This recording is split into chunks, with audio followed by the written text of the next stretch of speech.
would you like to train Silat? And immediately I said, no, I'm only here for Tai Chi. I wanted to try. What was that? And he went, Silat. I thought you weren't interested. Slow is smooth and smooth is fast.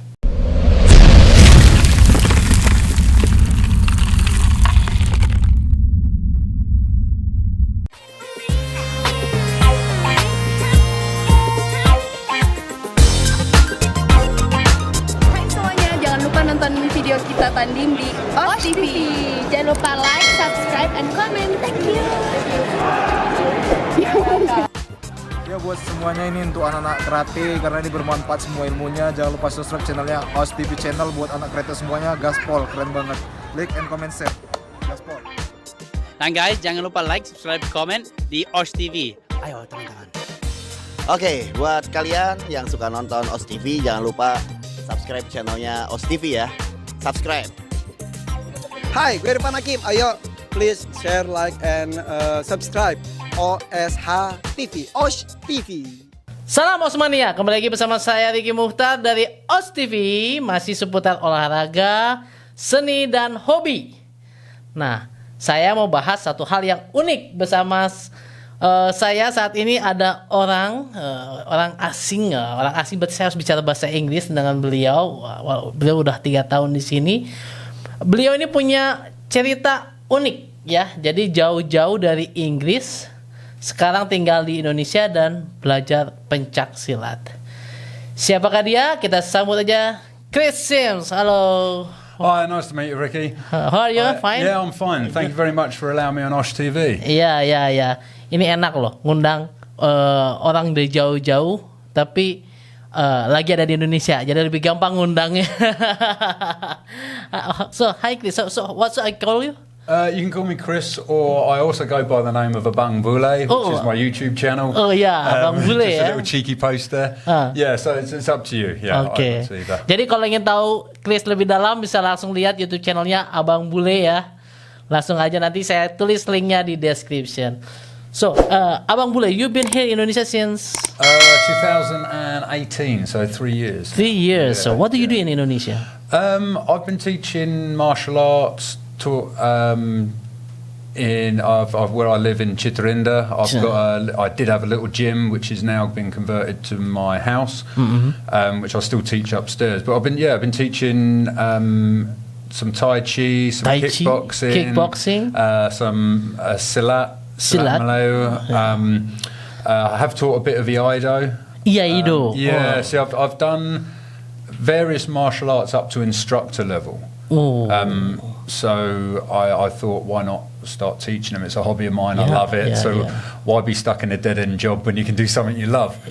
So we've been doing that, and I also teach fitness because I'm into fitness anyway. So I was teaching fitness. Weightlifting, sort of what they call HIIT, high intense interval training. And it's been good fun really. I've had some really good students over the years. I've entered a couple of competitions. One I actually entered myself and had a fight and won. And the second competition we entered some students and they all came out with gold medals, so it was really good. But I just want to continue doing that really. And since the pandemic, obviously the gym closed and it's been tougher. People don't want to come to group meetings. So I've like yourself, started a YouTube channel, and but we've mixed it up. But I would like to be going around Indonesia and kind of meeting Silat gurus. Oh, great! And I've noticed just from being here, the martial arts that are quite popular here. You've got Taekwondo. Yes. There's a lot of karate. Yes. We've got some Muay Thai and some kickboxing. So I want to go and see the Indonesian version of that. Kind of what people's ideas on it are. Meet different gurus, cross train with them, and just bring the community of martial arts together. And not have the old school way of separating. I'm better than you. It's not about that. It's about being one family. So yeah, that's what I'm kind of here to do, really. I see. So, but you said that earlier that you learned Silat, but may I know why Silat? Because there's a lot of my friends here from Pesilat. We call it Pesilat, you know. Yes. And of course, before they gonna meet you, maybe they gonna invite you, to their padepokan. They want to know why Silat. Maybe can you tell a story about that? It's a strange story. I didn't choose Silat. You didn't choose. I started my martial arts journey back in 2000, 2001, learning Tai Chi. When you was... I was... How old at the time? 17, 18 years old. Okay. And I sitting down watching a film. You watching a movie? Watching Twin Warrior or the Tai Chi Marathon with Jet Li. Jet Li, yeah. And I said to my friend, I want to do that. Look at his moves. Look, he's moving so fluently. My friend turned around and said, well, I've got a Tai Chi teacher. I was like, you've never told me. In Toronto? Yeah, in the UK. Oh, UK, sorry. And so I was like, okay, I'll go and join. And I started doing Tai Chi for the relaxation, the health that I thought it was all about. I did get into a bit of a dark spot when I was younger, and I ended up at my teacher's house saying, I want to go to China to learn Tai Chi. And he turned around and said, don't go to Malaysia. And I looked at him and was like, Malaysia? What? Southeast Asia? China?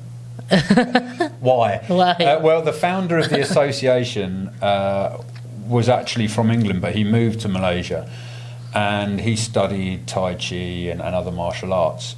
So there I was on a plane going over to Malaysia to further my education on Tai Chi. And for the first sort of 2 months that I was there, I was learning that people that were very much smaller than me and a lot older were beating me. And being at this time I was 20 years old, and being this egotistic 20-year-old who was big and thought I can take anyone on, I learned very quickly that that's not the fact. The fact was these guys had been training and they were throwing me around. One guy, for instance, was 72 years old and was able to throw me around when I went to hit him, Master Lau Kim Hong. And I was like, why? How? And they answered with a one-word answer in Chinese, which I believe is pronounced song, which is badly translated as relax. It kind of is the relaxation a cat has before it catches a rat, before it kills, or a snake before it kills the rat. Yeah. It's more of a ready. So, and I did do the research on the word and worked it out slightly. But when I was in Malaysia, my instructor, Nigel Sutton, he said to me, would you like to train Silat? And immediately I said, no, I'm only here for Tai Chi. I wanted to try. Egotistic 20-year-old. No. And then we just went on to a little journey to Kuala Lumpur, where I met Guru Aslan Ghani. Guru? Aslan Ghani. Aslan Ghani. He's the owner and editor of Seni Beladiri magazine, in Malaysia. And he said, right, I want to feature you in my magazine doing Senimentua. And I'm like, what's Senimentua? Old exercise, okay. And we just did some stretching exercises, and I realised how stiff my body was. So we did these exercises, and then he came out with a Chris. And I'd never seen one in my life. And I thought, that's having an interest in weapons, as most martial artists do. I looked at it, I was like, that's beautiful, you know, the curves in the blade, the way the handle's shaped. A Chris? Yeah, Chris, yeah. And then he sort of started teaching us how to use it in this what he calls Lok Sembilan. And it's a royal martial art designed for demonstrational purposes at weddings and things. So at a wedding there'd be a demonstration, and it's beautiful. There's beautiful movements and it's all flowing and twisting. So once we had finished, I turned around to my teacher, Nigel, and said, what was that? And he went, Silat. I thought you weren't interested. The next thing you know, I'm in a shop buying a Chris. And funnily enough, the first kris I brought was a Javanese kris. So then it went on. So we went further abroad. Nigel introduced me to Silat Liam, which again is totally a different style from Lok Sembilan. It's more of a stand-up and hard-hitting art. So I started learning that with Nigel. He then took me to an instructor in Kuala Lumpur and the head instructor, Guru Hasim, in Johor Bahru, Batu Pahat. Johor Bahru. Yeah. Guru Hasim. Guru Hasim, yeah. And he is one hard guy. When I first met him, the first thing he did was pick up a trusola and smash me over the arm with it. He then told me to punch his samsak, and when I went to hit it really hard, it was full of concrete. And he hits it all day. He is a hard man. So I learnt Liam Padukam, and I got to the highest level you could get via the association I was with, which they call the Katami, and I'd started teaching that back in the UK. I've taught 3 people in Indonesia. You're teaching Silat? Yeah, I've taught Liam Padukam in Indonesia. Yeah, I had 3 or 4 students. One sort of came and went, but there was a mum and her daughter and their friend, and they really liked it. It's a good system. It's a good system. It consists of 20 forms predominantly, and then when you get to a certain level, there's other forms that come after that. And they start with open hand, and then you get a short stick, trusola, and kris. Kerambit?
Well, the funny thing, they don't specifically teach karambit, but what they say to you is that every single form you can use a karambit in. So there's a move called titik, which is full stop. Yeah. Okay, and it's coming. Oh yeah. So every move can use karambit. You can use a karambit. Yeah.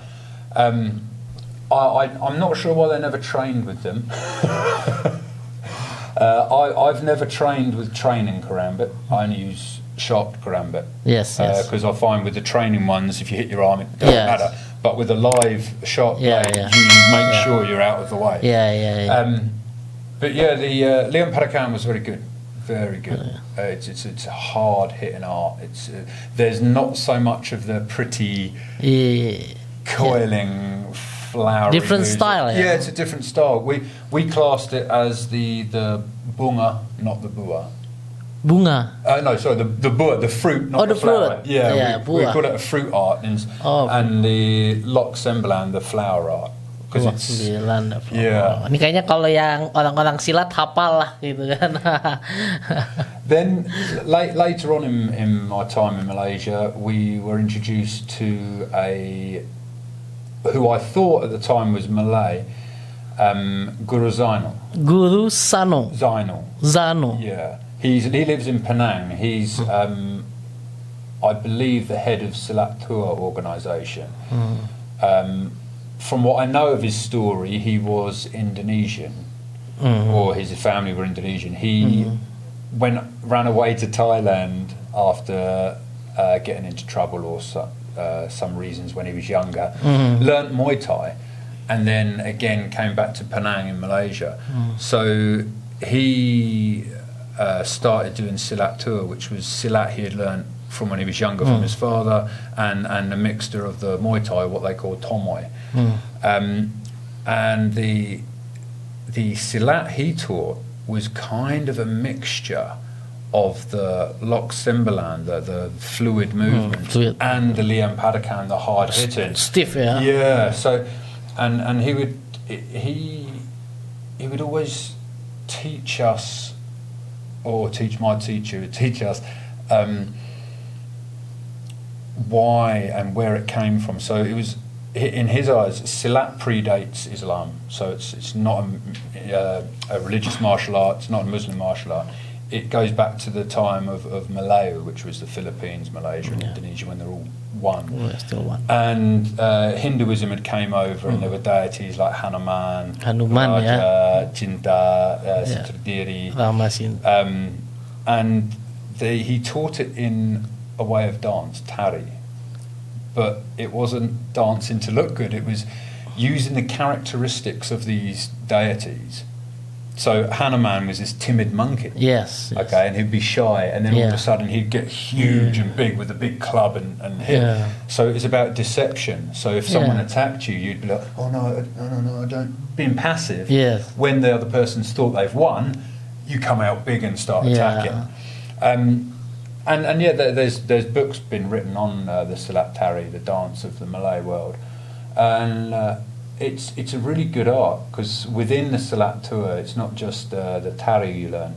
We learn about Silat Embo, which is Silat Embo. Embo. Yeah, which was kind of a pirate art. So it's designed to be fought on a plank, on a wooden plank. So everything is very linear.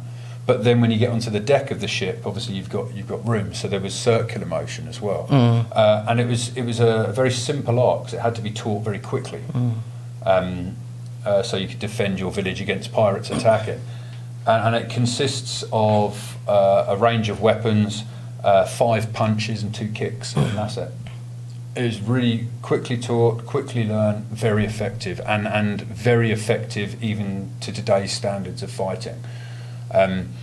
Because what I've done, because people will call me a jack of all trades, I've learned, Tai Chi up to a certain level, kickboxing to a certain level, Silat to a certain level, but it's all to instructor level.